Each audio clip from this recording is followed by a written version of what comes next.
Hi guys, എനിക്ക് അടുത്ത് ലുലുവിൽ വെച്ചുണ്ടായ ഒരു ദുരനുഭവം ഷെയർ ചെയ്യാൻ വേണ്ടി ചെയ്യുന്നൊരു വീഡിയോ ആണിത്. ഞങ്ങൾ ലുലുവിൽ ഷോപ്പിംഗ് ഒക്കെ കഴിഞ്ഞ് പുറത്തോട്ട് ഇറങ്ങിയപ്പോൾ 2 പെൺപിള്ളേർ എൻ്റെ അടുത്തേക്ക് ഓടി വന്നു.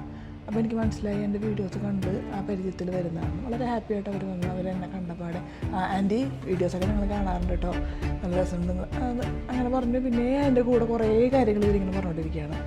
പക്ഷേ ആ ആൻറ്റി കഴിഞ്ഞിട്ട് ഇവർ പറഞ്ഞ ഒന്നും ഞാൻ കേട്ടിട്ടില്ല. എൻ്റെ ഉള്ളിൽ ആ ആൻറ്റി കിടന്നിങ്ങനെ മുഴങ്ങുക, ഡും ഡും ഡും ഡും.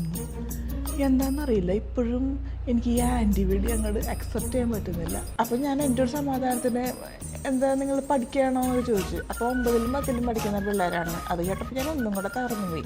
അതായത് 14-15 വയസ്സുള്ള പിള്ളേരൊക്കെ നമ്മൾ ആൻറ്റീനെ വിളിക്കുന്ന ആ ഒരു ഇതിലോട്ട് നമ്മൾ എത്തിയല്ലോ എന്ന് ഓർത്തപ്പോൾ. ഇവനാണെങ്കിൽ എന്നെ ആൻറ്റീന്ന് വിളിച്ച്, പക്ഷേ ഇപ്പം തന്നെ കെട്ടിയൊന്ന് കിട്ടായിരുന്നു. പുള്ളിനെ പ്രത്യേകിച്ചൊന്നും വിളിച്ചില്ല. പുള്ളീനെ ഒന്ന് അങ്കിളിന്ന് വിളിച്ചിരുന്നെങ്കിൽ എനിക്ക് കുറച്ചെങ്കിലും ആശ്വാസം ഉണ്ടായിരുന്നു. അതൊട്ടും വിളിച്ചില്ല. അപ്പോൾ എനിക്കാണെങ്കിൽ ആകെ അങ്ങോട്ട് അന്നത്തെ ദിവസം മൊത്തം ഞാൻ ഡിസ്റ്റർബ്ഡായിരുന്നു. അങ്ങോട്ട് സുഖമില്ല. നമ്മൾ ഈ ചേച്ചിയിൽ നിന്ന് ആൻറ്റിയിലോട്ടുള്ള ഒരു പരിണാമം എന്തോ മാനസികമായിട്ട് വളരെ ബുദ്ധിമുട്ടുണ്ടാക്കുന്നുണ്ട്. അതാണ് ആ ദുരനുഭവം, വേറൊന്നുമില്ല.